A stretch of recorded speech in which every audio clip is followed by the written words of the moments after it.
this is Nikki, and I'm here to share messages that I get from Spirit for all of us who are all on this journey to love and to reunite with our divine vibrational matches in this lifetime.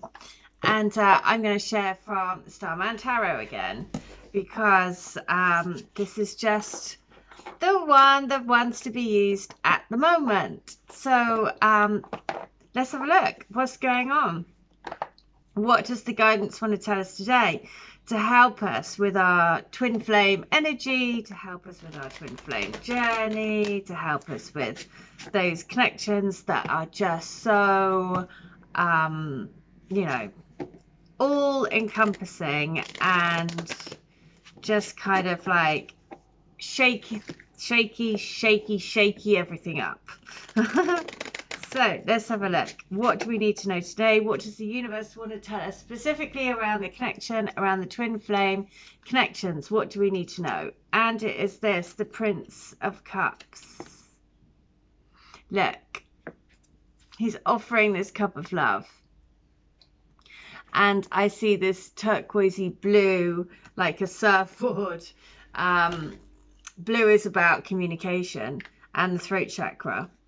And there does, you know, there is a time when communication and everything has to come forward, right? So we need to always be open. So I artfully negotiate for the best solution. So the message is the Prince of Cups is the archetypal knight gallant, a gentleman in every sense, honourable, considerate, valiant and noble. Not one to relish violence and battle on any level. He prefers behind-the-scenes diplomacy. If he must, he will act swiftly and cleanly to achieve the best results for all. A masterful peacemaker and artful negotiator. He is always looking for the win-win solution to problems, and his caring, compassionate presence can be a very welcome alternative to bloodshed. So it takes real effort and concentration, even courage, to keep a flame of exuberance alive in our hearts. Instead of seeing ourselves adrift in a hostile world, we can look and see that everything carries a message to guide us to our most powerful possibility. This, in essence, is the elixir, the medicine, the Holy Grail. Not an object with miraculous powers, but rather a way of being in the world. Once you begin to see things this way, the world literally changes before your eyes. As we travel through life, it's an immense challenge not to be caught in the trap of cynicism. Yet to become cynical and resigned to the way things are brutally robs us of our life force. Most of us reach a point where we must consciously choose and create a discipline of consciously choosing. Albert Einstein suggested we examine the most fundamental nature of life when he said, "The most important question you can ever ask is if the world is a friendly place." Every time we resign ourselves to the opposite, we leave behind the spark of life that can be astounded by something new and unexpected. So the Prince of Cups is rising to a challenge, attaining an emotional goal, poetic and romantic. So we are being asked to rise up to the challenge, you know, to keep going forward, to keep being open to possibilities, open to love, open to change, open to, you know, being open. So that is on page 78. So I'm going to read letter 78. So let's just have a quick look. 78 is this. You are my spaghetti to my bolognese. One just doesn't fit without the other. You're the shine to my rain, the light to my shadow, the sparkle to my shade. You are my everything. I want so much to be able to hold you, kiss you, tell you how much you have meant to me all these years. It's been a long time coming. I know I've made a right pig's ear of it, but I promise you that when I come, I'm so going to make up for it.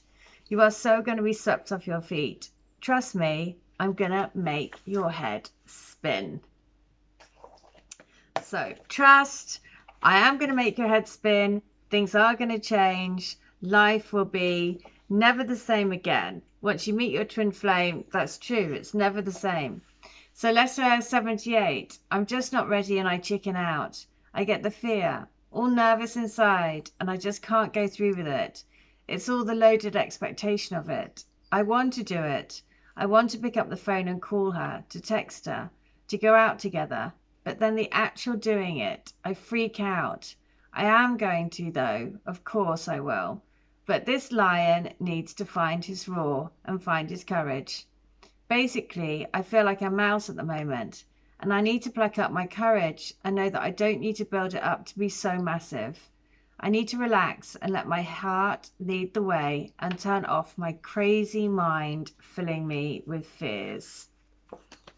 So, being courageous, you know, it's like it takes courage basically to keep going, to keep like putting one foot in front of the other, to keep believing in your intuition, to keep trusting in your intuition, to keep having faith. Basically, that takes a huge amount of courage. So, my divine angel, you are the only one that can create a spark so bright in my soul that it just won't go out. I've really tried to numb the flame because I was scared of change, scared of how I was going to be able to change my life, how I was going to leave everything behind. But I don't want to live my life being scared. I don't want to live my life without you. A life without you is like living in slow motion, wishing always to be with you. It's something that I don't want anymore. I only want you. So there we go. There is that desire to want to move forward, to want to, you know, I only want to be, you know, there is that thing. There is just a driver to, you know, we can't turn the connection off, unfortunately. Sometimes you might really want to. Like this morning, I had like this sensation that my twin was playing with my ear. And then I had this sensation that he was like kissing me, and I could feel it, you know, I could feel that weird, and it was like, oh, what's, you know, and I know what it is, I know, but sometimes it just is really strong, and then you're like, well, come and do it for real then. I mean, apart from the fact that we know that we are, you know, anchoring in these connections, you know, anchoring in this new vibration, you know, being a vibrational pillar for the, you know, the rise of the planet to be on. I'm just going to do one more card. So let's have a look. It is this, the Nine of Swords. Yeah, putting the mind at rest. The nine, so just like exactly like I was saying just then, sometimes you just want to turn it off, and you just want to, and sometimes it like plays with your mind so much.